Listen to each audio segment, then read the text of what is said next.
आज के वीडियो में हम डिस्कस करेंगे अपना डीबीएमएस के जो 4 मार्क्स के 2 क्वेश्चन आते हैं उनके बारे में। तो ये जो 2 क्वेश्चन हमारे पास एग्जाम में आएंगे, इसमें क्या होगा कि एक क्वेश्चन तो ऐसा होगा जिसमें हमारे पास चॉइस आएगी क्वेरीज की, जिसमें क्या होगा उस क्वेश्चन के साथ आपकी क्वेरीज लिखी होंगी और आपने उन क्वेरीज की आउटपुट बतानी है कि उस टेबल पे अगर वो क्वेरी अप्लाई होगा तो आपका क्या रिजल्ट आएगा। दूसरा उसी के साथ ऑप्शन में आएगा कि आपके पास स्टेटमेंट्स लिखी होंगी और आपने उन स्टेटमेंट को क्वेरी में चेंज करना है। और एक क्वेश्चन प्योरली ऐसा आएगा कि जिसमें आपके पास चॉइस नहीं होगी, उसमें स्टेटमेंट्स लिखी होंगी और आपने उन स्टेटमेंट्स को क्वेरी में चेंज करना है। तो अब हम इस वीडियो में हम उनको क्वेरीज को डिस्कस करेंगे और क्वेश्चंस को भी डिस्कस करेंगे प्रीवियस ईयर के, ताकि हमें अपना कंसेप्ट जो है वो क्लियर हो जाए। जब हम ये टॉपिक पढ़ते हैं तो हमें बहुत इजी लगता है जब हम क्वेरीज को समझते हैं, क्योंकि क्वेरीज जो उनको लिखने का तरीका ऐसा होता है जैसे हम जनरली इंग्लिश लैंग्वेज को लिखते हैं, तो वो हमें इजी लगती है। पर जैसे ही जब हम उसको सुनते हैं, अगर आप उसको प्रैक्टिस नहीं करोगे, लिख के नहीं देखोगे, तो डेफिनेटली आप एग्जाम टाइम में जब उनको लिखने बैठोगे तो आप ब्लैंक हो जाओगे कि यहाँ पे क्या लिखना है। तो मेरी एडवाइस आपके लिए ये है कि आप क्वेरीज को लिख के देखो। जितना आप उसको प्रैक्टिस करोगे तो आपको वो मेमोराइज हो जाएंगी और फिर आपको क्वेश्चंस को करने में किसी भी तरह की कोई प्रॉब्लम नहीं आएगी। अब इस वीडियो में हम ये भी डिस्कस करेंगे कि हमारे पास किस किस टाइप की जो क्वेरीज हैं वो एग्जाम में आ सकती हैं। और अगर ये वीडियो आप ध्यान से सुनोगे और इसमें जो क्वेश्चंस हैं अगर आप उनको प्रैक्टिस करोगे तो आई एम श्योर कि आप ये 8 मार्क्स इजीली अपने सिक्योर यहाँ से कर पाओगे। तो लेट गेट स्टार्टेड। पहली जो क्वेरी है हमारे पास, या जो पहली स्टेटमेंट है वो क्या है हमारे पास, सिलेक्ट स्टेटमेंट है। तो सिलेक्ट स्टेटमेंट कब यूज की जाती है, जब हमें डेटा को डिस्प्ले कराना होता है या व्यू करना होता है या रिट्रीव करना होता है। All are same thing. Display word भी हो सकता है, व्यू भी हो सकता है, रिट्रीव भी हो सकता है। तो उसके लिए हम कौन सी अपनी स्टेटमेंट का यूज करेंगे, सिलेक्ट स्टेटमेंट का। और मैक्सिमम क्वेश्चन जो है उनमें सिलेक्ट स्टेटमेंट ही यूज होता है। अब इसको सिलेक्ट स्टेटमेंट क्या करेगा, जो हमारी टेबल में डेटा स्टोर होगा उसको हमें डिस्प्ले कराएगा। अब डेटा किस फॉर्म में होता है, रो और कॉलम्स की। और जो डेटा हमारे पास, ये जो टेबल बनता है वो क्या होता है, कलेक्शन ऑफ कॉलम्स होता है और उन कॉलम्स को ही मिला के क्या बनती है, एक रो बनती है। तो एक्चुअल में हमें टेबल से डेटा जो है वो रो और कॉलम की फॉर्म में निकालना होता है। और जो हम ऑपरेशंस अपने लगाएंगे वो लगते कॉलम पे हैं और रिजल्ट जो है वो हमें रो और कॉलम दोनों में मिल जाता है। तो हमारी जो सिलेक्ट स्टेटमेंट है उसका पहला सिंटेक्स जो है वो क्या है, select star from table name. अब यहाँ पे जो स्टार है इसका मतलब है टेबल के सारे कॉलम्स की हमें वैल्यूज चाहिए। तो इससे क्या होगा, पूरे टेबल के जितने भी कॉलम्स हैं उनकी सारी रो आपको मिल जाएंगी अगर आप क्या लिखते हो, select star from table name. अगर आपको सारे कॉलम की वैल्यू नहीं चाहिए, स्पेसिफिक कॉलम की वैल्यू चाहिए, तो स्टार की जगह हम उन कॉलम के नेम मेंशन करेंगे जिन कॉलम्स की वैल्यू हमें चाहिए। जैसे सिलेक्ट कॉलम 1। कॉलम 1 का मतलब यहाँ पे है उस कॉलम का नेम जिसका वैल्यू हमें चाहिए, कॉमा फिर दूसरे कॉलम का नाम। अभी मैंने यहाँ 2 ही लिखे हैं, ऐसे अगर आपको 3 लिखना है तो कॉमा फिर थर्ड कॉलम आ जाएगा, फिर क्या लिखोगे आप, फ्रॉम टेबल नेम। तो ये सिंटेक्स है, इसको याद रखना है और फिर इसी के बेस पे आप कोई भी क्वेश्चन सॉल्व कर सकते हो। तो देखो अब इसका एक एग्जांपल देखते हैं। यहाँ पे हमने एक पूरे जितने भी एग्जांपल मैं आगे सॉल्व करूंगा इसमें, उसमें हमने एक टेबल एज्यूम कर लिया और उस टेबल का नाम क्या हमारे पास, एम्प्लॉय है। तो जहां जहां टेबल का नेम आएगा वहां पे हम क्या लिखेंगे, एम्प्लॉय लिखेंगे। तो पहली स्टेटमेंट पढ़ो, क्या दिया है, display the detail of all employ, कि हमें क्या करानी है, सारे एम्प्लॉयज की जो डिटेल है वो डिस्प्ले करानी है। ठीक है। अब उसने ये मेंशन नहीं किया कि कौन से कॉलम की वैल्यू, उसने कहा पूरी डिटेल चाहिए, तो यानी कि सारे कॉलम। तो हम क्या लिखेंगे, select star from table name की जगह क्या आ जाएगा, हमारे एम्प्लॉय का नाम आ जाएगा। तो आपकी क्वेरी बन जाएगी सिलेक्ट स्टार फ्रॉम एम्प्लॉय। तो उससे क्या होगा, आपका एम्प्लॉय टेबल के सारे कॉलम्स के रिकॉर्ड आपको डिस्प्ले हो जाएंगे। राइट। नेक्स्ट कहता है डिस्प्ले द एम्प्लॉय आईडी। हमें क्या चाहिए, एम्प्लॉय आईडी चाहिए एंड एम्प्लॉय नेम चाहिए। तो 2 ही कॉलम की वैल्यू चाहिए, एम्प्लॉय आईडी की और एम्प्लॉय नेम की, ऑफ ऑल एम्प्लॉयज, और सारे एम्प्लॉयज का चाहिए। राइट। सारे एम्प्लॉयज की 2 डिटेल चाहिए हमें, क्या क्या, उनका आईडी और एम्प्लॉय नेम। अब एम्प्लॉय आईडी की जगह हम एज्यूम कर लेते हैं कि मेरा जो एम्प्लॉय आईडी है इस कॉलम का नाम है ई आईडी, और जो एम्प्लॉय नेम है उसका नाम क्या है, ई नेम, राइट। ये मेरे कॉलम के नाम मैंने एज्यूम कर लिया।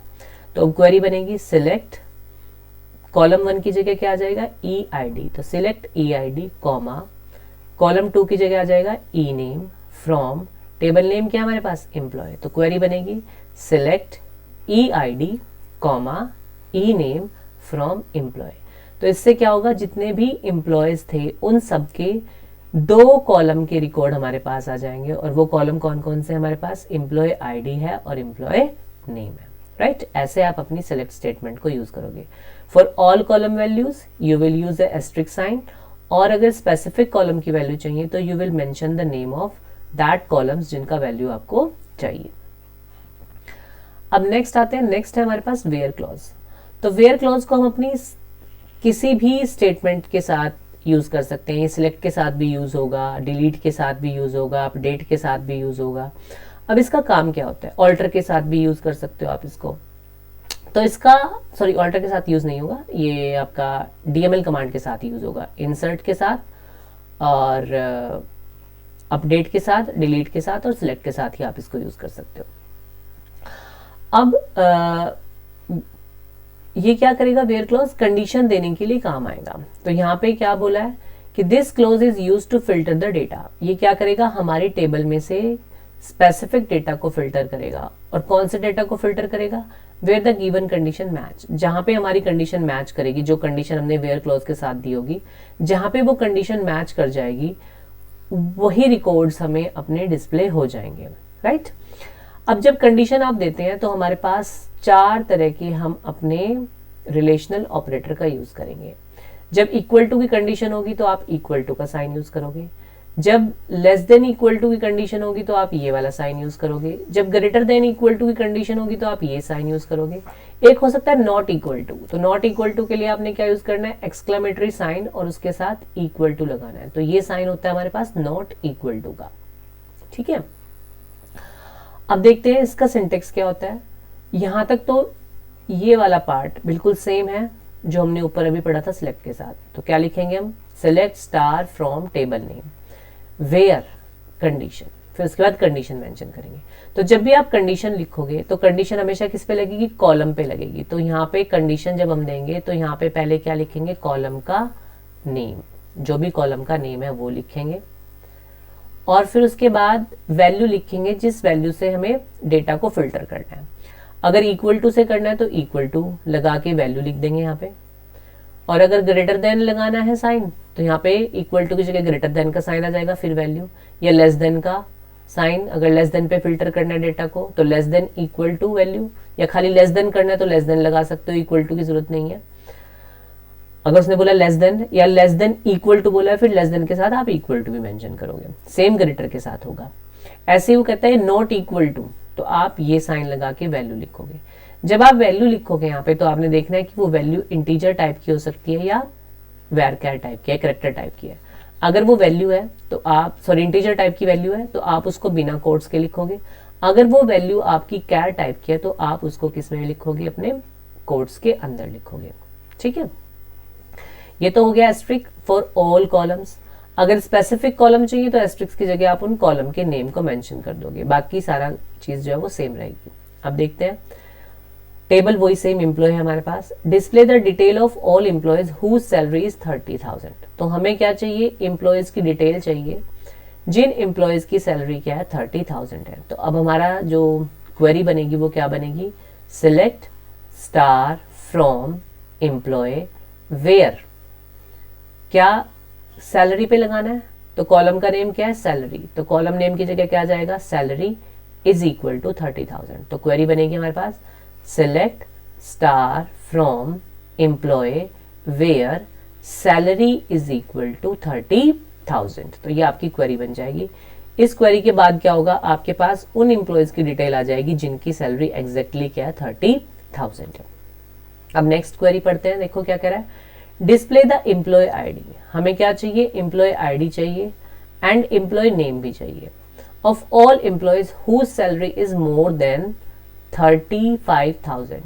उन एम्प्लॉयज की सैलरी जिनकी 35,000 से ज्यादा सैलरी है, तो मुझे उनका एम्प्लॉय आईडी चाहिए और एम्प्लॉय नेम चाहिए, तो दो ही कॉलम की वैल्यू चाहिए। तो हम क्या लिखेंगे, select E I D comma E name from employ where salary greater than 35,000। अब उसने ग्रेटर बोला, ये नहीं बोला ग्रेटर देन इक्वल टू, तो इसलिए हम क्या साइन यूज करेंगे, यहाँ पे सिर्फ ग्रेटर का साइन यूज करेंगे, ग्रेटर देन 35,000। तो उन एम्प्लॉयज की सारी डिटेल आपके पास आ जाएगी, उनका एम्प्लॉय आईडी और एम्प्लॉय नेम आ जाएगा सारे एम्प्लॉयज का जिनकी सैलरी जो है वो 35,000 से ज्यादा है। ठीक है, तो वेयर क्लोज जो है वो किस लिए यूज किया जाता है, डेटा को कंडीशन के बेस पे फिल्टर करने के लिए हम यूज करते हैं। अब नेक्स्ट है हमारे पास लॉजिकल ऑपरेटर्स, नॉट, एंड और। तो इनका यूज किस लिए किया जाता है, जब हमारे पास एक से ज्यादा कंडीशन होती है तो उनको आपस में जोड़ने के लिए हम एंड और का यूज करते हैं, और जब कंडीशन नॉट इक्वल टू होगी तो हम उसके लिए नॉट का यूज करेंगे। राइट, एंड का मतलब है कि दोनों कंडीशन ट्रू होनी चाहिए, और का मतलब है कि दोनों में से एक कंडीशन जहां पे भी मैच करेगी वो डेटा हमें मिल जाएगा, और एंड में ये होगा कि जहां पे दोनों कंडीशन मैच करेंगी वो ही रोज हमारे पास आएंगी। तो अब देखते हैं इसका सिंटेक्स क्या बनेगा। सिलेक्ट, अगर सारे कॉलम चाहिए तो star from table name where condition 1 and condition 2। तो एंड में दोनों कंडीशन सेटिस्फाई होंगी तभी हमारे पास रिकॉर्ड्स आएंगे। अगर दोनों कंडीशन कहीं पे मैच नहीं होती तो रिजल्ट में आएगा एम्प्टी सेट, कि इस दोनों कंडीशन को कोई भी टेबल में कोई कॉलम रो सेटिस्फाई नहीं कर पा रही है, तो रिजल्ट क्या आएगा मेरे पास, एम्प्टी सेट आएगा। ठीक है, अगला है अगर और देना है तो select star from table name where condition 1 और कंडीशन 2। इसका मतलब क्या है कि दोनों में से अगर एक भी कंडीशन सेटिस्फाई कर जाती है तो मेरे पास रिकॉर्ड टेबल से उठ के मुझे शो हो जाएगा। तो अब देखते हैं पहली क्वेरी क्या दी उसने, display the detail of all employees whose salary is 30,000 and, यहीं से पता लग जाएगा आपको क्या लगाना है, and date of joining is after this. ठीक है, तो डेट ऑफ ज्वाइनिंग हमारा ये होना चाहिए। तो हमारी क्वेरी बनेगी select star from employ where salary equal to 30,000 and DOJ date of joining is equal to, ये वाला डेट हम वहां पे मेंशन कर देंगे, और डेट जो है वो भी कोट्स के अंदर लिखी जाएगी। तो ये आपने कोट्स के अंदर लिखना है पूरा डेट का वैल्यू यहाँ पे। राइट, अगला है display the detail of all employee whose salary is 30,000 और date of joining is this after this. तो इसका मतलब क्या होगा, या तो सैलरी 30,000 हो उनकी, या उनका डेट ऑफ ज्वाइनिंग इस डेट के बाद का हो। तो अगर दोनों में से कोई भी कंडीशन मैच कर जाती है तो मेरे पास रिकॉर्ड फैच हो जाएगा। तो क्वेरी बनेगी select star from employ where salary is equal to 30,000 और date of joining is equal to this. अब नेक्स्ट कह रहा है display the detail of all employees whose salary is 30,000 and address is not Delhi. तो not Delhi मतलब कि हमें अब किसका यूज करना है, नोट का यूज करना है। तो हम लिखेंगे select star from employ where salary is equal to 30,000। Right, and फिर किसका यूज करेंगे, एंड का, address not equal to Delhi. ठीक है, दिल्ली किस में आएगा, कोट्स में, क्योंकि एक स्ट्रिंग है। ठीक है, तो आपकी ये क्वेरी बन जाएगी जिससे आप अपने एक से ज्यादा कंडीशंस लगा के डेटा को अपनी टेबल से फैच कर सकते हो। तो उसके लिए हम लॉजिकल ऑपरेटर्स का यूज करेंगे। नेक्स्ट है हमारे पास अब डिस्टिंक्ट क्लॉज। डिस्टिंक्ट क्लॉज क्या करेगा, हमारे पास जो कॉलम में डुप्लीकेट वैल्यूज होंगी उनको रिमूव करेगा, यानी कि यूनिक वैल्यूज को ही उठाएगा, जो डुप्लीकेट वैल्यू है वो एलिमिनेट हो जाएंगी। तो इसके लिए हमारा सिंटेक्स बनेगा सिलेक्ट डिस्टिंक्ट कॉलम नेम। जिस भी कॉलम पे हमने डिस्टिंक्ट लगाना है उस कॉलम का नेम यहाँ पे आएगा फ्रॉम टेबल नेम। ठीक है, इस सिंटेक्स से आप अपनी उस कॉलम की डिस्टिंक्ट वैल्यूज को टेबल से फैच कर सकते हो। अब जैसे वो कह रहा है display the department of employees from the table removing the duplicate values. Display the department, किसको डिस्प्ले कराना है, डिपार्टमेंट को, यानी कि डिपार्टमेंट कॉलम की वैल्यू चाहिए, कौन किसकी, एम्प्लॉयज की, किससे, अपने टेबल से, और उसमें से क्या रिमूव करनी है, डुप्लीकेट वैल्यूज। तो जब डुप्लीकेट वैल्यूज रिमूव करेंगे इट मीन्स हम किसका यूज करेंगे, डिस्टिंक्ट, अपना जो क्लोज है उसका यूज करेंगे। तो हमारी क्वेरी बनेगी सिलेक्ट डिस्टिंक्ट, कौन सा कॉलम आ जाएगा, डिपार्टमेंट फ्रॉम, टेबल का नाम क्या है हमारे पास, एम्प्लॉय, फ्रॉम एम्प्लॉय। तो क्वेरी बन जाएगी आपके पास select distinct department from employ. Next है display the distinct salary of the employ. Distinct यहाँ दे ही दिया उसने, डिस्टिंक्ट मतलब कि डिस्टिंक्ट क्लॉज यूज होगा, किस पे लगाना है, सैलरी पे, और एम्प्लॉय टेबल पे लगाना है। तो हम लिखेंगे select distinct salary from employ. तो इससे क्या होगा, आपके पास जो डिस्टिंक्ट सैलरी वाले एम्प्लॉयज हैं वो आपके पास शो हो जाएंगे, जो डिस्टिंक्ट सैलरीज आपके पास है। ठीक है, अगला है यूजिंग नल।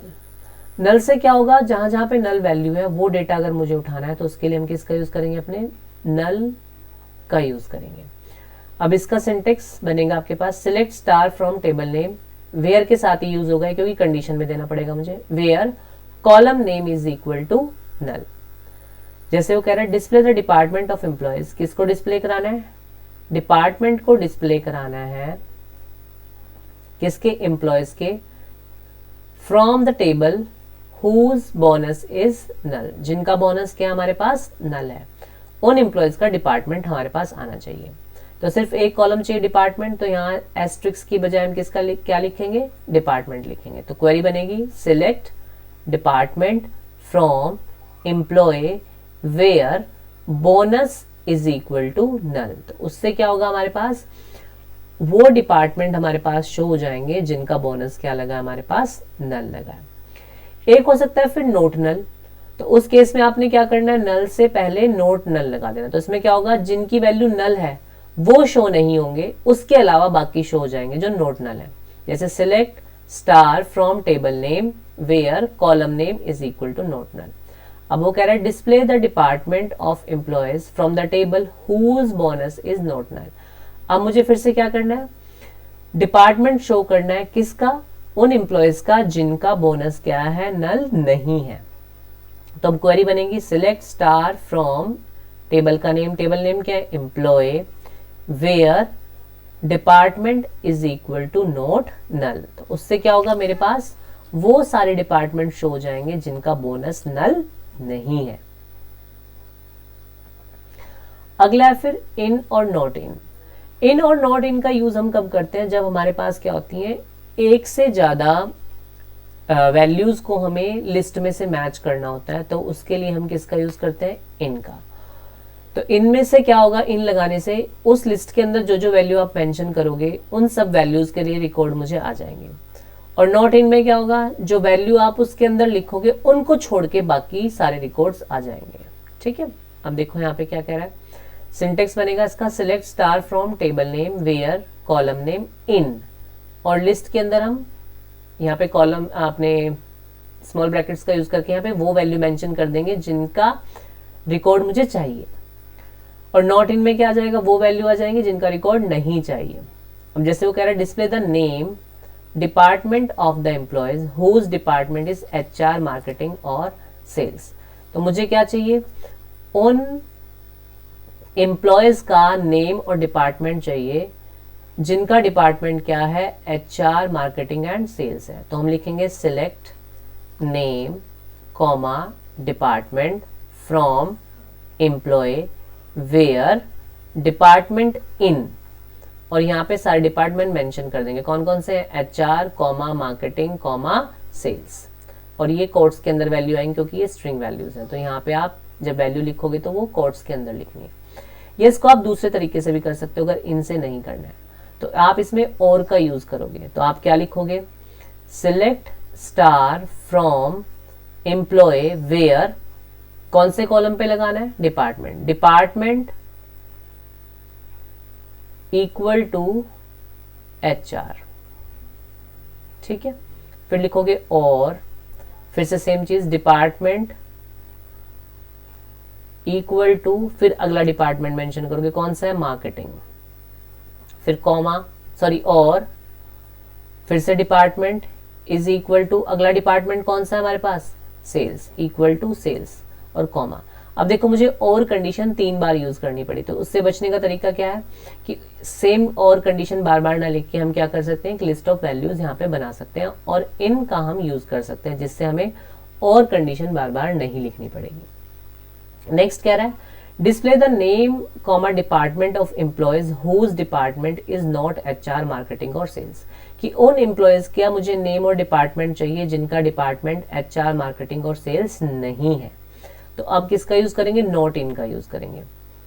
तो हम लिखेंगे हम select name comma department from employ where department not in HR, marketing sales. तो HR, मार्केटिंग और सेल्स को छोड़ के बाकी जो डिपार्टमेंट है उन एम्प्लॉयज का मेरे पास क्या आ जाएगा, नेम भी आ जाएगा और उनका डिपार्टमेंट भी आ जाएगा। नेक्स्ट है फिर बिटवीन। बिटवीन का यूज किस लिए करते हैं हम, जब हमें क्या करना होता है, एक रेंज को सिलेक्ट करना होता है और जो रेंज में हम वैल्यू देंगे, रेंज में क्या होगी, एक मिनिमम वैल्यू होगी और एक मैक्सिमम वैल्यू होगी। तो जो मिनिमम और मैक्सिमम वैल्यू है वो भी रेंज में इंक्लूसिव होगा, वो इंक्लूड रहेगा हमारे पास। तो सिंटेक्स बनेगा आपके पास select star from table name where column name between value 1 and value 2। तो जो वैल्यू 1 होगा वो मिनिमम रेंज होगा और वैल्यू 2 क्या होगा, मेरे पास मैक्सिमम रेंज होगा। रिजल्ट इन दोनों को मिला के मुझे डिस्प्ले होगा। जैसे फर्स्ट एग्जांपल है display the name comma department of employees whose salary in between 30 and 45,000। तो यानी कि जिनकी सैलरी 30,000 है, 45,000 है, उसके बीच में सैलरी है, वो सारे रिकॉर्ड हमारे पास आना चाहिए और उनका क्या आना चाहिए, नेम एंड डिपार्टमेंट। तो क्वेरी बनेगी हमारे पास select name comma department from employ where salary between 30,000 and 45,000। ठीक है, तो इससे क्या होगा, हमारे पास उन एम्प्लॉयज के रिकॉर्ड आ जाएंगे और रिकॉर्ड में क्या आएगा, नेम और डिपार्टमेंट आएगा जिनकी सैलरी 30 और 45,000 के बीच में है और 30 और 40 वैल्यू भी उसमें इंक्लूड रहेंगी। ठीक है, अगला है हमारे पास लाइक ऑपरेटर। लाइक ऑपरेटर का हम कब यूज करते हैं, जब हमें कोई पैटर्न मैच करना होता है। जैसे आपके पास क्वेश्चन आए कि इस नाम से स्टार्ट होने वाले एम्प्लॉयज के नाम आने चाहिए या इस नाम से एंड होने वाले एम्प्लॉयज के नाम आने चाहिए, या ये पर्टिकुलर लेटर उनके नाम में कहीं पे भी आ सकता है, स्टार्टिंग में भी आ सकता है, एंड में भी आ सकता है, कहीं बीच में भी आ सकता है। ठीक है, और एक होता है नोट कि भाई उसके जैसे एक पर्टिकुलर लेटर से शुरू होने वाले नाम नहीं चाहिए, बाकी के नाम चाहिए, तो उसके लिए हम किसका यूज करेंगे, लाइक का। और जब हमें मैच नहीं करना होगा तो उसके लिए किसका यूज करेंगे, नॉट लाइक का यूज करेंगे। अब जैसे क्वेरी बनेगी आपके पास select star from table name where column name like. अब ये स्टार्ट वाला है कि एस से शुरू होना चाहिए, तो यानी कि पहला लेटर क्या होना चाहिए, एस, उसके बाद जो मर्जी हो। तो जब उसके बाद जो मर्जी हो तो उसको शो करने के लिए हम किसका यूज करते हैं, परसेंटेज का यूज करते हैं। अगला है select star from table name where column name like. अब लास्ट में लिखा है तो लास्ट लेटर क्या होना चाहिए, एस, उससे पहले जो मर्जी हो। तो जो मर्जी को शो करने के लिए हम किसका यूज करते हैं, अपना परसेंटेज का यूज करते हैं। और जब एस कहीं पे भी आए तो परसेंटेज का साइन हम आगे भी लगा देंगे और पीछे भी लगा देंगे। स्टार्ट वाले में परसेंटेज का साइन पीछे जाएगा लेटर के, और हमारा जो एंड वाला होगा उसमें परसेंटेज का साइन कहाँ आएगा, पहले आएगा। और कहीं पे भी अगर आ रहा हो पर्टिकुलर लेटर तो उसके दोनों साइड हम क्या लगा देंगे, परसेंटेज का साइन लगा देंगे। अगर ऐसे कि सेकंड लेटर क्या होना चाहिए, एस, तो पहला एक लेटर स्किप करना होगा तो उसके लिए क्या लगाएंगे, अंडरस्कोर, फिर क्या लिखेंगे, एस। तो पहला लेटर स्किप हो गया, सेकंड लेटर चेक कर लिया कि सेकंड लेटर क्या है, एस है, उसके बाद जो मर्जी हो तो यहाँ पे परसेंटेज का साइन लगा देंगे। ठीक है, ऐसे ही हो सकता है कि एंड से सेकंड लेटर क्या होना चाहिए, एस होना चाहिए। तो पहला लेटर स्किप किया एंड से, दूसरा लेटर क्या होगा, एस, उसके बाद जो मर्जी आए तो यहाँ पे क्या लगा देंगे, परसेंटेज। ठीक है, तो ऐसे आप क्या कर सकते हो, पैटर्न मैचिंग कर सकते हो। अगला है जहां पे यह आ जाए कि इस पर्टिकुलर लेटर को छोड़ के बाकी सारे नेम डिस्प्ले कराने हैं, जैसे स्टार्टिंग एस वाले छोड़ के बाकी सारे कराने हैं, तो लाइक से पहले क्या लगा देंगे, नोट लगा देंगे, जिससे क्या होगा, एस नाम से जो स्टार्टिंग वाले कॉलम में वैल्यू होगी उसको छोड़ के बाकी सारे कॉलम की वैल्यूज हमें डिस्प्ले हो जाएगी। अब जैसे कह रहा है display the name comma department of employees whose name end with Kumar, कि मुझे क्या करना है, एम्प्लॉयज का नेम और डिपार्टमेंट डिस्प्ले कराना है जो किससे एंड होंगे, कुमार से एंड होंगे। तो एंड वाले में परसेंटेज का साइन कहाँ आएगा, पहले। तो हम क्या लिखेंगे, सिलेक्ट, क्या चाहिए हमें, नेम और department. Select name comma department from table name, from table name, sorry मैं क्या, अच्छा बनेगा, sorry. Select name comma department from employ where name like percentage का साइन, और किससे एंड होना चाहिए, कुमार से। तो एस की जगह हम क्या मेंशन कर देंगे, पूरा कुमार लिख देंगे यहाँ पे, ठीक है। तो उससे क्या होगा, कुमार से एंड होने वाले जो भी नेम्स होंगे एम्प्लॉयज के, उनका नेम और डिपार्टमेंट हमें शो हो जाएगा। अब नेक्स्ट है display the name and department of employees whose name start with R. अब आर से स्टार्ट वाले चाहिए, तो क्वेरी बनेगी select name comma department from employ where name like R, S की जगह क्या आ जाएगा, आर, और फिर परसेंटेज का साइन आएगा। नेक्स्ट है display the name and department of employees whose name contain P, कि जिनके नाम में कहीं पे भी पी आ जाए। उसने ये लिखा कि स्टार्ट या एंड, उसने लिखा कंटेन पी। पी किसी भी पोजीशन पे हो सकता है, स्टार्टिंग में भी हो सकता है, एंडिंग में भी हो सकता है, थर्ड लेटर भी हो सकता है, फोर्थ भी हो सकता है, किसी भी पोजीशन पे आ सकता है। तो उसके लिए बनेगा हमारे पास select name comma department from employ where name like percentage P percentage, right. अगला है display the name comma department of employees whose name do not contain P, कि जिसके नाम में पी नहीं आना चाहिए, वो हमें उन एम्प्लॉयज का नेम और डिपार्टमेंट मेंशन डिस्प्ले कराना है।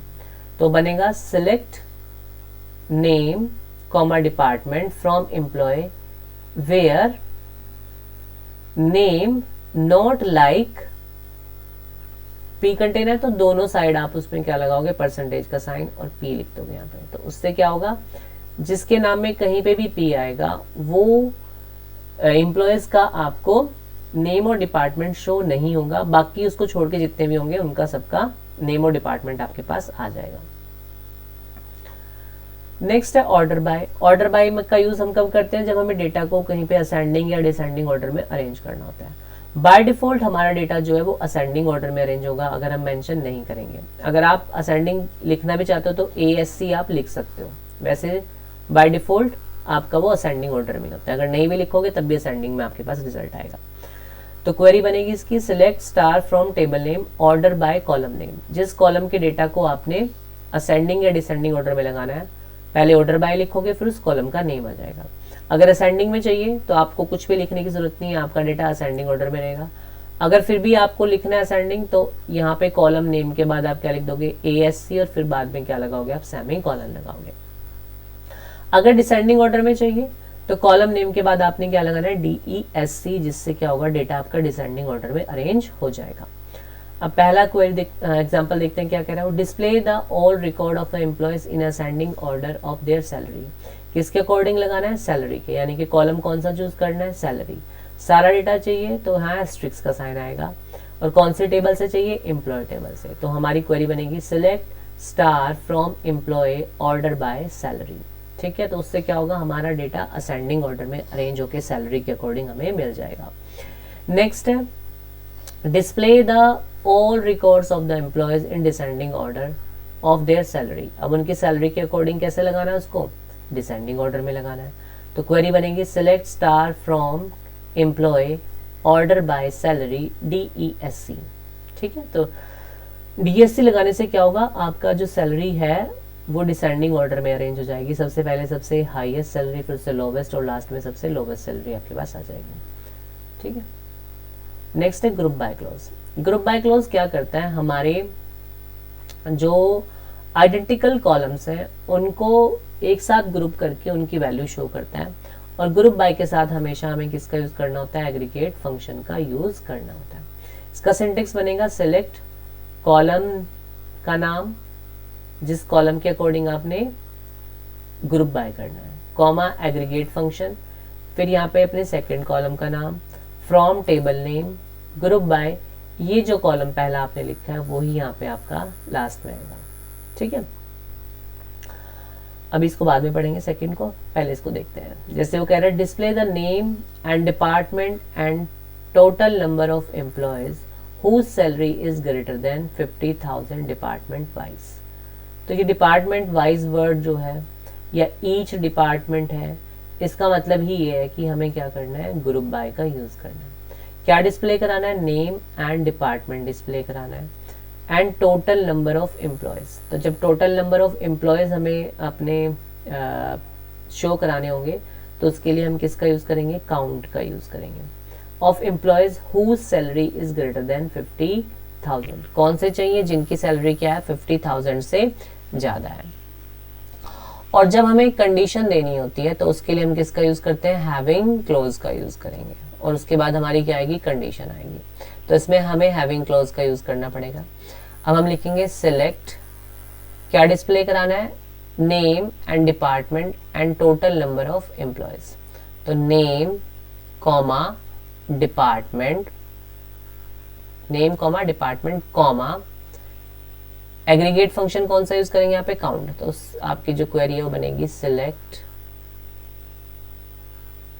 क्या सिलेक्ट करना है मुझे, नेम कॉमा डिपार्टमेंट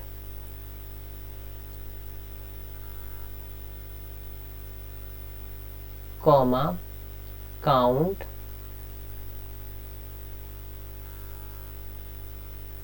स्टार, ठीक है, फ्रॉम टेबल नेम क्या है मेरे पास, एम्प्लॉय, ग्रुप बाय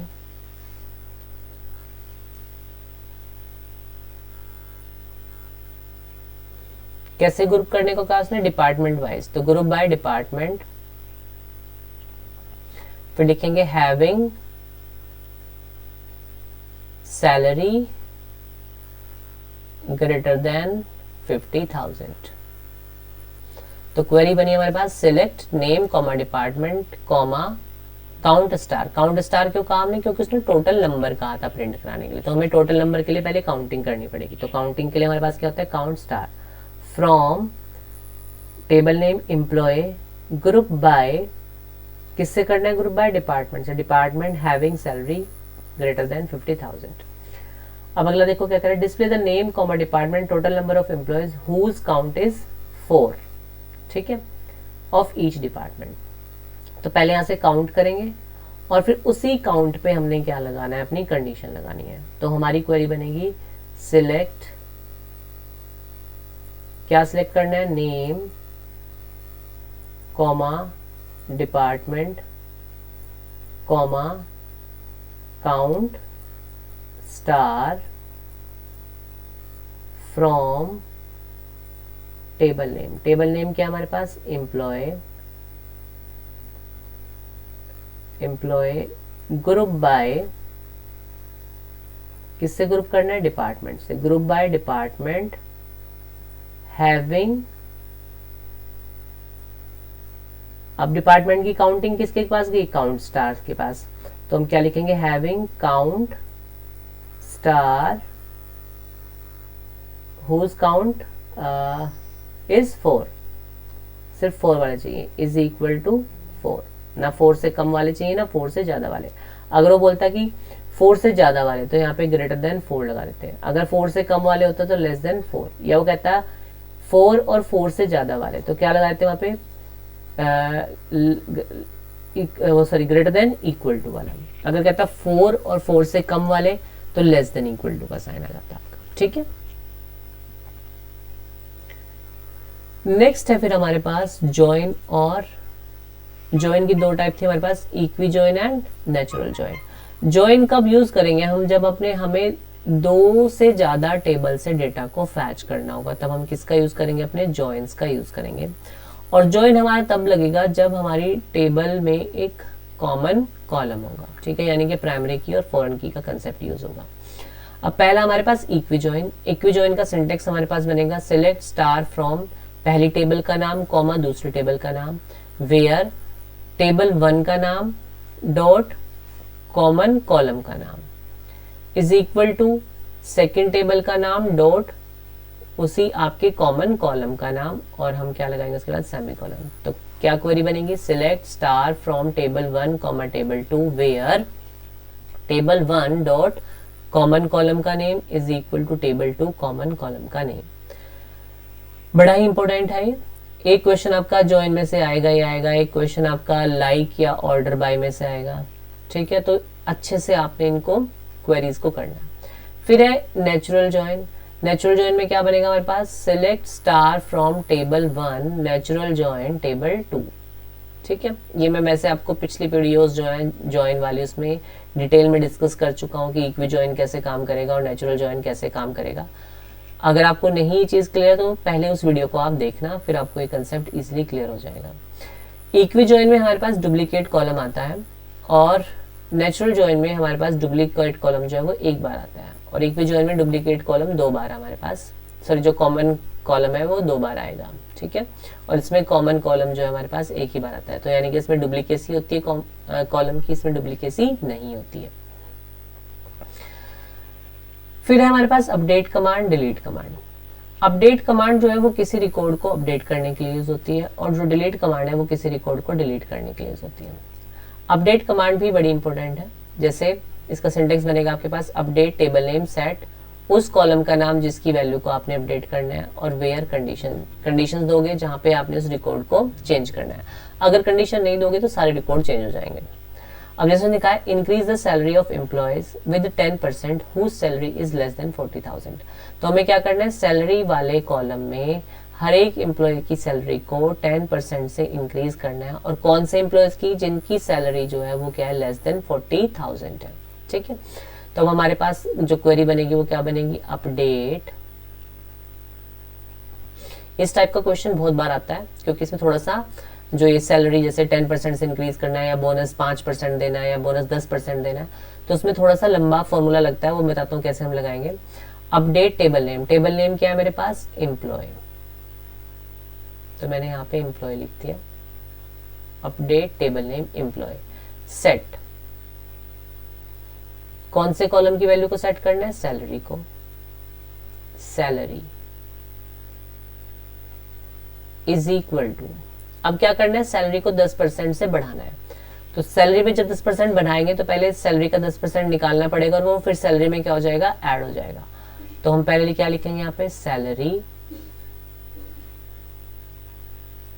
प्लस, अब सैलरी का 10% निकालेंगे, सैलरी परसेंटेज कैसे निकालते हैं, सैलरी मल्टीप्लाई बाय जितना परसेंटेज निकालना है 10 डिवाइड बाय 100, ठीक है। Where salary less than 40,000। तो देखो इससे क्या होगा, ये जो फॉर्मूला में लिखा है, सैलरी वाले कॉलम में जो सैलरी है उसके साथ सैलरी का 10% निकलेगा और वो सैलरी में ऐड हो जाएगा, ठीक है। तो उनको क्या होगा, 10% उनकी सैलरी बढ़ जाएगी।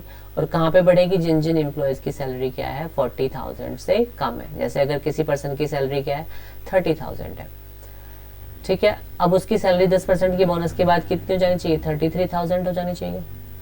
तो हमारी क्वेरी क्या करें, यहाँ पे देखो ये सैलरी वाले कॉलम में सैलरी की वैल्यू उठाई, सैलरी कितना है हमारे पास, 30,000 plus 30,000 multiply by 10 divide by 100।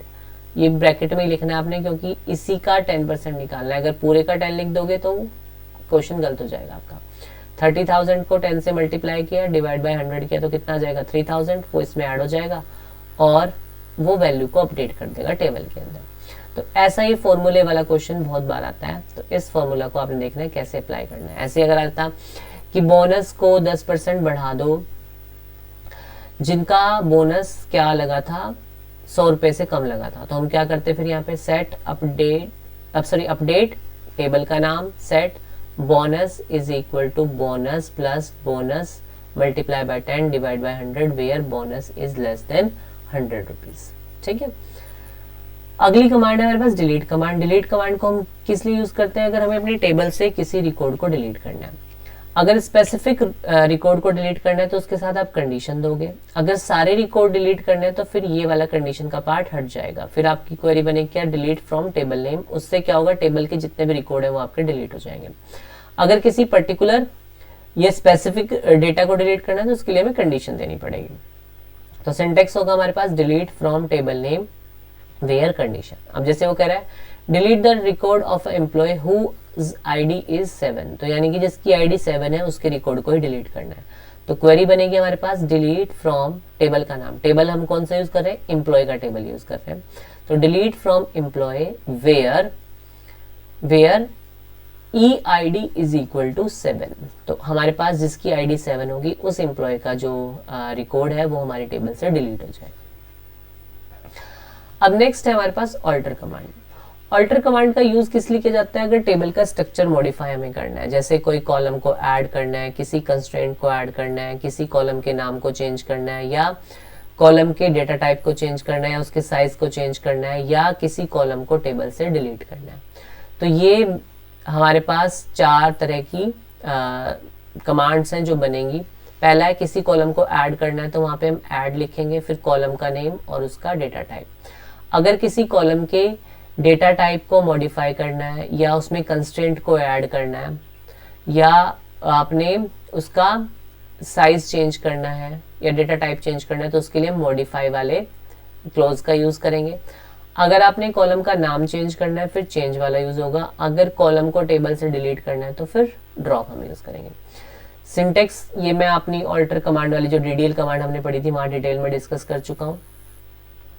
अब जैसे वो कह रहा है मैंने यहाँ पे क्वेरी, जैसे फॉर एग्जांपल आप मान के चलो कि आपके पास एक आता है प्राइमरी की ऐड करने का। ये बहुत बार आता है क्वेश्चन कि आपने क्या करना है, कॉलम का नाम दे देगा कि इस कॉलम को क्या बनाना है, आपने प्राइमरी की बनाना है, तो उसके लिए कमांड लिखो। जैसे फॉर एग्जांपल मैं ले लूँ कि EID वाले कॉलम को एम्प्लॉय टेबल में क्या बनाना है, प्राइमरी की बनाना है। तो हमारी क्वेरी बनेगी ऑल्टर टेबल एम्प्लॉय मॉडिफाई, कौन से कॉलम को मॉडिफाई करना है, EID को, तो EID, फिर उसका डेटा टाइप अगर इंटीजर होगा तो इंटीजर, फिर यहाँ पे हम लिख देंगे प्राइमरी की। तो क्वेरी बनेगी हमारे पास, ये क्वेरी मैंने यहाँ पे गलत लिखी है, ये ऊपर वाली लिख दी मैंने जो अपडेट कमांड वाली थी। तो क्वेरी बनेगी हमारे पास alter table name, table name क्या है हमारे पास, एम्प्लॉय। ठीक है, अब क्या करना है, EID को मॉडिफाई करना है, पर पेपर में ऐसे देगा कि ऐड अ कंस्ट्रेंट या मेक अ प्राइमरी की, तो ऐड से ही मत हो जाना कि ऐड वाला यूज करना है, no, you will use modify. Employee modify, क्योंकि कॉलम तो पहले से था, हमने इसको प्राइमरी की नहीं बनाया था, अब उसको प्राइमरी की बनाना है, तो इसलिए इसको मॉडिफाई करेंगे एग्जिस्टिंग कॉलम को। मॉडिफाई कॉलम का नेम, कॉलम नेम क्या है हमारे पास, EID, फिर उसका टाइप अगर वैर कह रहा तो वैर कैर, मैं यहाँ पे लिखता हूँ इंटीजर, अगर इंटीजर तो उसके साथ साइज नहीं देना होता है, इंटीजर प्राइमरी और की के बीच में गैप आएगा, प्राइमरी की और सेमीकोलन। तो इससे क्या होगा, हमारे पास जो हमारी एम्प्लॉय टेबल है उसका एम्प्लॉय आईडी जो है वो क्या हो जाएगा, प्राइमरी की बन जाएगा। तो ये 10 तरह की जो क्वेरीज है ये हमने डिस्कस की, इसमें से ही आपका क्वेश्चन आएगा, इसके अलावा कोई भी क्वेश्चन आपके पास नहीं आएगा पेपर में। अब कुछ क्वेश्चन डिस्कस करते हैं हमारे पास, जैसे CBSE 2023 का क्वेश्चन है ये। अब यहाँ पे एक टेबल दिया उसने लोन के नाम से और एक टेबल दिया उसने बोरोवर के नाम से। अब वो कह रहा है बताओ how many rows and columns, अगर हम इस पे क्या लगाते हैं, नेचुरल जॉइन लगाते हैं अपने टेबल पे। तो जॉइन लगाने से पहले आपने देखना है कि टेबल के अंदर आपका कॉमन कॉलम कौन सा है, तो ये लोन नंबर वाला हमारे पास क्या है, कॉमन कॉलम है। ठीक है, जब हम जॉइन लगाते हैं तो कॉलम जो है वो क्या, सारे दोनों टेबल के कॉलम आपस में ऐड हो जाते हैं, ठीक है, जुड़ जाएंगे। पर नेचुरल जॉइन है तो जो कॉमन कॉलम है वो कितनी बार आएगा, सिर्फ एक बार आएगा। अगर यहाँ पे क्या होता है, इक्वी जॉइन होता तो फिर जो कॉमन कॉलम है वो 2 बार आता। तो अब 1 2 3 4 5 टोटल 5 कॉलम है, पर जो कॉमन कॉलम है वो कितनी बार आएगा, सिर्फ एक बार आएगा नेचुरल जॉइन के केस में। तो कितने कॉलम आएंगे, 4 कॉलम, एक कॉलम ये, 2 3 और 4। तो हमारे पास कितने कॉलम होंगे, 4 कॉलम होंगे in case of natural join. अगर यही क्वेश्चन इक्विजॉइन में होता तो फिर हमारा आंसर क्या हो जाता, 5 हो जाता, क्योंकि उसमें जो कॉमन कॉलम होता है वो रिपीट होता है। रो दोनों में सेम आएंगी, चाहे नेचुरल जॉइन है या इक्विजॉइन है। अब उसने कहा नंबर ऑफ रोज कितनी होंगी, तो रोज निकालने का सबसे बेस्ट तरीका ये है कि आपने देखना है कि आपके पास जो कॉलम, जो कॉमन कॉलम है उसकी वैल्यू कहाँ कहाँ पे मैच कर रही है, उतनी रोज आपके पास आ जाएंगी। तो अगर इसमें देखो मेरे पास क्या है 170 और 230 है कॉमन कॉलम की वैल्यू, इसमें क्या है 171, 230 और 170, तो कहाँ कहाँ पे मैच करेगी, सिर्फ दो रो में मैच करेगी, 170 वाले में और 230 वाले में। तो हमारा आंसर क्या आ जाएगा, 2 रोज।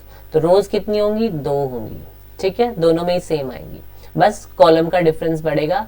अगर इक्विजॉइन है तो कॉमन कॉलम 2 बार आएगा, और अगर नेचुरल जॉइन है तो कॉमन कॉलम कितनी बार आएगा, 1 बार आएगा, ठीक है। आई होप क्लियर हो गई वो चीज। रो निकालने के लिए आपने क्या करना है, कॉमन कॉलम की वो वैल्यूज देखनी है जो दोनों टेबल में सेम है, जितनी बार वो सेम वैल्यूज आएंगी उतनी रो आ जाएंगी, ठीक है। अगर इसमें 171 भी होता तो फिर हमारे पास रो कितनी हो जाती, 3 हो जाती, राइट। अब नेक्स्ट क्वेश्चन देखो, अब ये क्वेरी है, इसका आंसर आपने देना है कि आपका आंसर क्या आएगा। अब एक वर्कर के नाम से एक आपको टेबल दिया है जिसमें आपके 5 कॉलम आपको दिए हैं, वर्कर आईडी, वर्कर का फर्स्ट नेम, वर्कर का लास्ट नेम, वर्कर की सिटी और उसका स्टेट। अब देखो क्या कर रहा है, सिलेक्ट एफ नेम, हमने क्या सिलेक्ट करना है, एफ नेम सिलेक्ट करना है, यानी कि फर्स्ट नेम सिलेक्ट करना है और सिटी सिलेक्ट करनी है। तो आंसर जो है वो भी आपको टेबल की फॉर्म में देना है। तो आप क्या करोगे, एक टेबल बनाओगे, सिलेक्ट में जो जो कॉलम लिखे हैं वो आप यहाँ पे मेंशन कर लोगे। तो पहला कॉलम क्या है, एफ नेम, और दूसरा कॉलम क्या है मेरे पास, सिटी, ये मैंने लिख लिया यहाँ पे। अब आगे चलते हैं, फ्रॉम वर्कर, कौन से टेबल से उठाना है, वर्कर टेबल से। ऑर्डर बाय स्टेट डिसेंडिंग, ठीक है। अब किससे उसको करना है, ऑर्डर बाय करना है, किससे, स्टेट के अकॉर्डिंग डिसेंडिंग ऑर्डर में। तो डिसेंडिंग ऑर्डर में हम देखते हैं सबसे पहले क्या आएगा, डी वाले रिकॉर्ड आएंगे, ठीक है। तो डी वाले दोनों का फर्स्ट नेम आ जाएगा मैरी एंड अथर्वा, तो मैरी एंड अथर्वा, और इनका सिटी क्या है, मैरी का दिल्ली, राइट, और अथर्व का क्या है, दिल्ली, तो ये आ गया। उसके बाद क्या है, डी के बाद कौन सा स्टेट आएगा, मेरे पास पी फॉर पंजाब, ठीक है। तो पंजाब में कौन सा रिकॉर्ड है, समीर, और उसकी सिटी क्या आ जाएगी, रूपनगर। अगला क्या बचेगा, उत्तर प्रदेश, तो पहले क्या आएगा, साहिल, और साहिल की सिटी क्या आ जाएगी, कानपुर, और फिर क्या आएगा, वेद, वेद की सिटी भी क्या आ जाएगी आपके पास, कानपुर। तो ये इसका रिजल्ट हमारे पास आ जाएगा। सॉरी डिसेंडिंग ऑर्डर में कहा है, तो सबसे पहले मैंने गलत कर दिया, सबसे पहले उत्तर प्रदेश वाले आएंगे, फिर पंजाब वाला, और फिर आपका, अच्छा हरियाणा भी था, दिल्ली, और फिर हरियाणा, फिर दिल्ली आएगा, ठीक है। दोबारा से बताता हूँ, आपने क्या किया, फर्स्ट नेम लिखा यहाँ पे, और यहाँ पे क्या आ गई आपकी सिटी। तो सबसे वो कह रहे हैं डिसेंडिंग ऑर्डर में अरेंज को, तो डिसेंडिंग में क्या होगा, सबसे अल्फाबेटिकल ऑर्डर में सबसे पहले क्या आता है, ऊपर हमारा यू आएगा। तो पहले उत्तर प्रदेश आ जाएंगे दोनों, साहिल एंड कानपुर, वेद एंड कानपुर, ये आ गया। उसके बाद यू के बाद क्या आएगा, पी, समीर, रूपनगर, ठीक है। फिर क्या आएगा, एच, माहिर, सोनीपत, और फिर आएगा दिल्ली, मैरी दिल्ली एंड अथर्व दिल्ली। ऐसे आपको रिकॉर्ड जो है वो शो हो जाएगा। अगला क्या है, select distinct city from worker, तो किसको सिलेक्ट करना है, सिटी को, कौन सी सिटी जो डिस्टिंक्ट है। तो टेबल में एक ही कॉलम आएगा मेरे पास, किस नाम से, सिटी के नाम से, और डिस्टिंक्ट सिटी कौन कौन सी है, कानपुर 2 बार आ रहा है तो कानपुर 1 बार आएगा, दिल्ली भी 2 बार आ रहा है, 1 बार आएगा, रूपनगर, सोनीपत। तो रिजल्ट आ जाएगा आपके पास कानपुर, रूपनगर, दिल्ली एंड सोनीपत, ठीक है। जो रिपीट हो रहे हैं उनको 1 बार लिखना है बस आपने। नेक्स्ट है select F name, first name select करना है और स्टेट सिलेक्ट करना है। तो अब टेबल में 2 कॉलम आएंगे आपके पास, पहले क्या आएगा, फर्स्ट नेम, एफ नेम, और दूसरा क्या आएगा, स्टेट आएगा, state, where L name like H A, यानी कि जिनका लास्ट नेम किससे एंड होता है, एच, स्टार्ट किससे होगा, मतलब सेकेंड लेटर एच होना चाहिए और थर्ड लेटर क्या होना चाहिए, ए होना चाहिए, ठीक है, जिनके लास्ट नेम में आपका सेकेंड लेटर एच और थर्ड लेटर क्या होगा, ए होगा। ठीक है, तो एच और ए मेरे पास किसी का भी सेकेंड लेटर नहीं है, लास्ट नेम ये, अच्छा नहीं, H A Khan, H A Sharma, H A Bhardwaj और शर्मा। तो मेरे पास क्या रिकॉर्ड आएंगे, साहिल और उसका स्टेट क्या जाएगा, उत्तर प्रदेश। उसके बाद क्या आएगा, माहिर और उसका स्टेट क्या जाएगा, हरियाणा। फिर क्या आएगा, अथर्व और उसका स्टेट क्या जाएगा, दिल्ली। और फिर आएगा मेरे पास वेद और उसका स्टेट क्या जाएगा, उत्तर प्रदेश, क्योंकि यहाँ पे उसने किसको मैच किया, लास्ट नेम को। तो ये मेरा लास्ट नेम था और लास्ट नेम में वो क्या कह रहा है, अंडरस्कोर एच ए। तो अंडरस्कोर पहले लेटर को स्किप करना है और दूसरा और तीसरा लेटर क्या होना चाहिए, एच और ए होना चाहिए। ठीक, नेक्स्ट है select city comma star sorry count star from worker group by city. तो कैसे ग्रुप करना है, सिटी से ग्रुप बाय करना है और उनकी काउंटिंग भी करनी है। तो अब मेरे पास दो कॉलम आएंगे जो सिलेक्ट के साथ लिखे हुए हैं। कौन कौन से लिखे हुए हैं, सिटी और काउंट स्टार। तो यहाँ पे एक कॉलम आएगा मेरे पास सिटी के नाम से और एक आएगा मेरे पास काउंट स्टार के नाम से। काउंट स्टार क्या करता है, काउंटिंग करता है कि कौन सी वैल्यू कितनी बार हमारे पास आई है। तो हम सिटी लिख लेंगे अपनी, पहली सिटी क्या है मेरे पास, कानपुर। तो कानपुर लिखा मैंने यहाँ पे। कानपुर कितनी बार आया, 2 बार, तो काउंट आ जाएगा उसका 2। अगली सिटी क्या है, रूपनगर। तो फिर आएगा आपके पास रूपनगर। रूपनगर कितनी बार है, 1 बार है, तो यहाँ पे आ जाएगा 1। अगला क्या है, दिल्ली। तो दिल्ली आया, दिल्ली कितनी बार है, 2 बार, तो 2 आ गया यहाँ पे। फिर आ गया सोनीपत। तो सोनीपत कितनी बार है, 1 बार। तो ये रिजल्ट आपको शो हो जाएगा। ठीक है, अब नेक्स्ट देखते हैं। जब भी आपके पास 2 टेबल बने हुए हैं, इसका मतलब वहां पे जॉइन का एक क्वेश्चन पूछेगा ही पूछेगा आपसे। तो एक टेबल दिया उसने कंप्यूटर के नाम से और एक टेबल दिया उसने सेल्स के नाम से। अब देखो यहाँ पे वो क्या कह रहा है, इसमें भी वो आउटपुट पूछ रहा है, select main price max price from the computer. तो 2 टेबल बनेंगे, जो भी सिलेक्ट के साथ लिखा है वो आपके कॉलम के नेम हो जाएंगे। एक क्या है, मेन प्राइस और दूसरा क्या हो गया, मैक्स प्राइस। ये पूरा लिखना है आपने, मैक्स प्राइस। मैं तो शॉर्ट फॉर्म में लिख रहा हूँ यहाँ पे। कौन से टेबल से, कंप्यूटर टेबल से। तो मिनिमम प्राइस देखो क्या है हमारे पास यहाँ पे 200। तो इसमें क्या आ गया 200। मैक्स क्या है हमारे पास 4300। तो यहाँ पे 4300। That's it. अगला सिलेक्ट कंपनी। कंपनी को सिलेक्ट करना है, count star from computer group by company having count company greater than 1। जिन भी कंपनी का काउंट जो है हमारे पास क्या है, 1 से ज्यादा है, वो वाले रिकॉर्ड हमारे पास क्या होने चाहिए, शो होने चाहिए। तो टेबल में हमारे पास क्या आगे, 2 कॉलम आगे। एक किसके नाम से आया, कंपनी, और दूसरा कॉलम बनेगा काउंट स्टार। अब कंपनी वाले में क्या है, लॉजिटेक। तो लॉजिटेक यहाँ पे लिखोगे, लॉजिटेक कितनी बार है, 1 2 बार आ गया। अगला हमारे पास क्या है, कैनन। कैनन भी कितनी बार है, 2 बार, तो कैनन 2 बार आ गया। अगला है हमारे पास आईबेल। आईबेल कितनी बार है, 1 बार है, तो आईबेल 1 बार। और क्रिएटिव भी कितनी बार है, 1 बार है, तो क्रिएटिव 1 टाइम। अब देखो next, select product name comma quantity sold from computer C. अब कंप्यूटर क्या है, टेबल का नेम है, और सी क्या बनाया हमने, उसका अलाइस बनाया, यानी कि इसको एक टेम्परेरी नेम दे दिया। अब हमने जहां पे भी कंप्यूटर टेबल का नेम यूज करना होगा उसकी जगह हम सी का यूज करेंगे। तो जो हमारी इक्वी जॉइन की क्वेरी होती है उसका सिंटेक्स क्या होता है, सिलेक्ट स्टार या कॉलम के नेम फ्रॉम पहली टेबल कॉमा दूसरी टेबल वेयर पहली टेबल का नाम डॉट कॉमन कॉलम का name is equal to first table का नाम और फिर कॉमन कॉलम का नेम। और उसने एक कंडीशन और दी है यहाँ पे, इसलिए उसने एंड का यूज किया। तो क्वेरी क्या दी उसने, select P code name quantity sold. तो हमें क्या करना है, अपनी टेबल में से 2 कॉलम सिलेक्ट करने हैं। पहले उन कॉलम के नेम लिख लेंगे। तो कॉलम का नेम क्या है, प्रोडक्ट नेम है, और क्या है, क्वांटिटी सोल्ड है। ये हमारे कॉलम बन गए।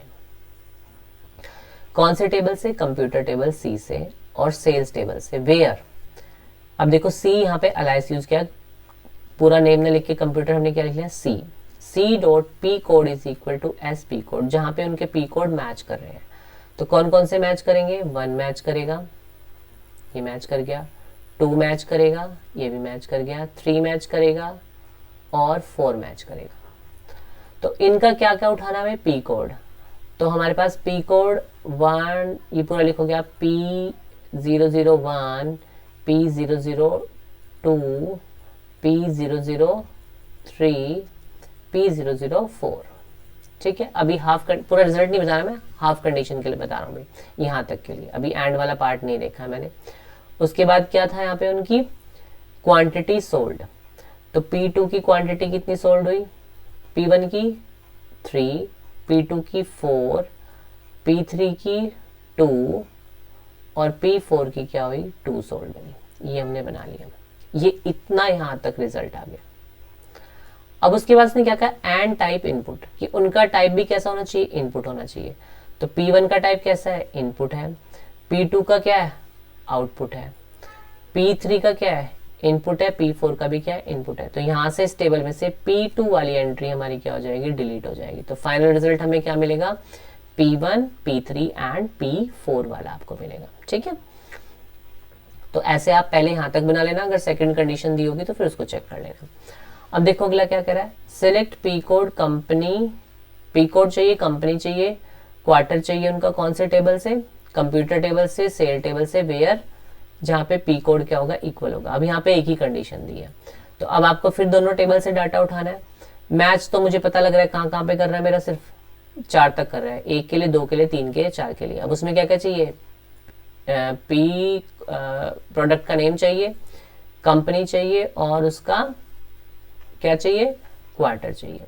और एक ध्यान रखना, मैंने अभी आपको बताया था कि कॉमन कॉलम जो है वो रिपीट होता है, पर वो तभी रिपीट होगा जब यहाँ पे इन कॉलम के नेम ना होके क्या होगा? आपके पास स्टार लिखा होगा, तब सारे कॉलम आएंगे और कॉमन कॉलम हमारे पास रिपीट होगा। पर जब अब उसने यहाँ कॉलम नेम मेंशन कर दिए तो अब फिर वही कॉलम आएंगे सिर्फ जो यहाँ पे मेंशन किए गए हैं। राइट, तो अब टेबल में हमारे पास क्या हो गए? 3 कॉलम आएंगे। कौन कौन से? प्रोडक्ट का नेम, और फिर आएगा हमारे पास कंपनी, और फिर क्या आएगा? क्वार्टर।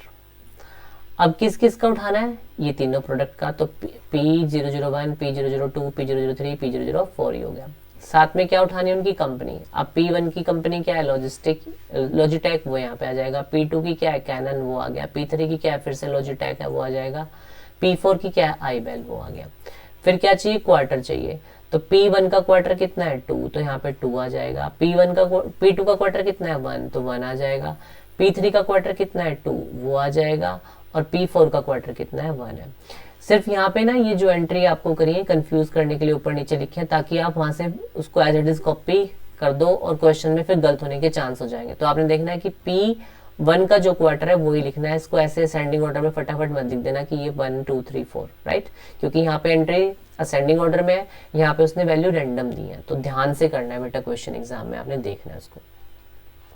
अगला कह रहा है write a command to view the all data basis. तो सभी डेटा बेसिस को देखने के लिए हमारे पास कमांड क्या होती है? शो डेटा बेसिस, बस ये लिखना है आपको, और बाद में सेमीकोलन लगा दोगे तो क्या हो जाएगा? सारे डेटाबेस आपको शो हो जाएंगे। ठीक है, अब देखो अगला क्वेश्चन एक और है। एक टेबल आपको दिया गया है, उसमें कह रहा है identify the column which can be considered as a candidate key. Candidate key क्या हो सकती है? वो टेबल के सारे कॉलम्स जिससे हम किसी भी रिकॉर्ड को यूनिकली आइडेंटिफाई कर सकते हैं, उनको हम क्या बोलते हैं? अपना कैंडिडेट की बोलेंगे। ठीक है, और फिर उसमें से एक चूज कर लेंगे तो प्राइमरी की बन जाएगा। अब देखो यहाँ पे लैब नंबर दिया है, लैब का नेम दिया है, इंचार्ज है, कैपेसिटी है और फ्लोर है। तो इसमें से ना तो हम सब्जेक्ट को अपना यूनिक बना सकते हैं क्योंकि वो भी रिपीट हो सकता है, इंचार्ज का नेम भी रिपीट हो सकता है, कैपेसिटी भी रिपीट हो सकती है स्टूडेंट की कितनी, और फ्लोर भी रिपीट हो सकते हैं। तो बचा क्या? Lab number. तो यहाँ पे आंसर आ जाएगा लैब नंबर। अब पूछ रहा है right the degree and cardinality of a table. Degree क्या होता है हमारे पास, नंबर ऑफ कॉलम्स, और कार्डिनलिटी क्या होता है, नंबर ऑफ रोज। तो कॉलम चेक करते हैं, 1 2 3 4 5, 5 कॉलम है, तो डिग्री कितना हो गया 5। अब रो यहाँ से शुरू हो रही है, तो रो काउंट कर लेते हैं, 1 2 3 4 5, 5 ही क्या है हमारे पास रो है, तो दोनों चीज सेम हो गई, डिग्री भी 5 है और कार्डिनलिटी भी क्या है 5 है। अब देखो क्या कह रहा है, insert a new row with appropriate data. हमें क्या करना है, एक रो इंसर्ट करना है और उसमें डेटा हमें इसी तरह से लेना है अपना, और वैल्यू आप कोई भी चूज कर सकते हो, ठीक है। अब जब हमने हमारा लैब नंबर जो है वो प्राइमरी की है तो उसको रिपीट नहीं करेंगे, तो हमारी क्वेरी क्या बनेगी, इंसर्ट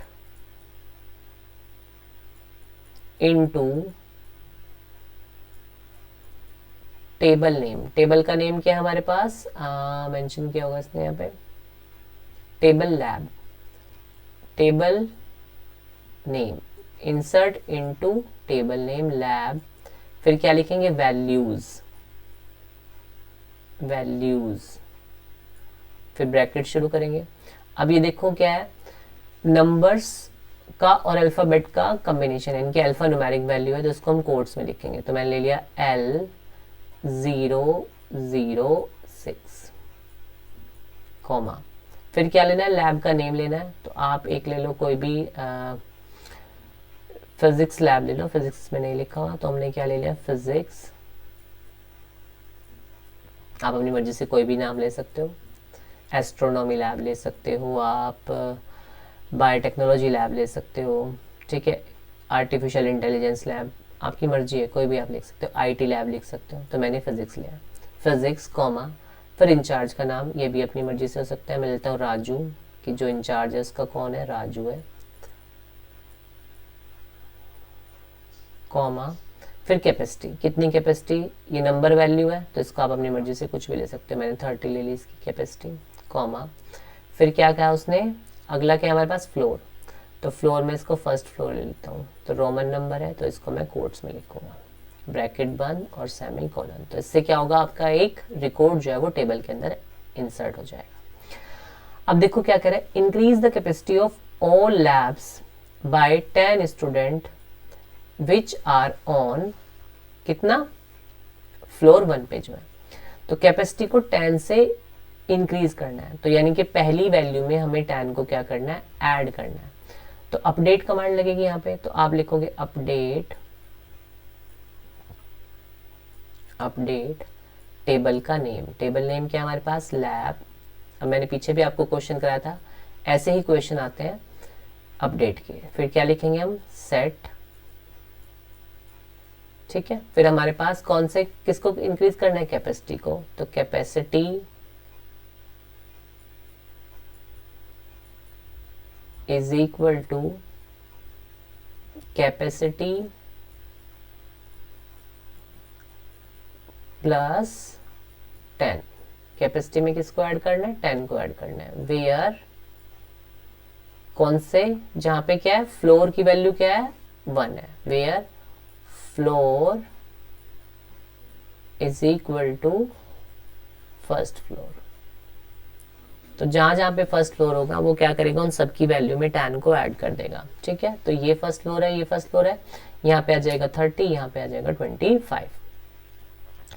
अब और में उसने क्या दिया था, add a constraint primary key to the column lab number in the table, add करना है किसको, कंस्ट्रेंट को, क्या बनाना है, लैब नंबर को प्राइमरी की बनाना है, तो इसका मतलब ऑल्टर कमांड यूज करनी है, क्योंकि टेबल का स्ट्रक्चर मॉडिफाई करना है, तो हम लिखेंगे alter table, table name, table name क्या हमारे पास, लैब, फिर क्या लिखेंगे, मॉडिफाई, मॉडिफाई कॉलम का नाम, किसको मॉडिफाई करना है, लैब नंबर को, लैब नंबर, फिर उसका डाटा टाइप देते हैं। अब इसमें वैल्यू कैसी है, अल्फा न्यूमेरिक है, तो इसका मतलब वैर कैर होगी है, तो यहाँ पे लिखेंगे हम वैर कैर, और फिर यहाँ पे एक साइज दे दोगे कोई अपनी मर्जी से, मैंने 20 दे दिया, और क्या बनाना है इसको, प्राइमरी की, तो प्राइमरी की सेमीकोलन, ठीक है। प्राइमरी और की के बीच में गैप आएगा, ये ध्यान रखना एग्जाम में, इकट्ठा मत लिख देना इसको। तो इससे क्या होगा, जो हमारा लैब टेबल के अंदर लैब नंबर है वो क्या बन जाएगा, प्राइमरी की बन जाएगा। अब क्या, डिलीट द टेबल लैब, यानी कि पूरे टेबल को डिलीट करना है। तो टेबल को डिलीट करने के लिए कौन सी कमांड होगी, ड्रॉप। तो हम क्या लिखेंगे, ड्रॉप टेबल, टेबल का नेम। तो टेबल का नेम क्या है हमारे पास, लैब है, सेमीकोलन। तो इससे क्या होगा, हमारा जो टेबल का पूरा स्ट्रक्चर है वो क्या हो जाएगा, यहाँ से डिलीट हो जाएगा। ठीक है, अब रेस्ट ऑफ द क्वेश्चन जो है इसी के हम अगले वीडियो में डिस्कस करेंगे।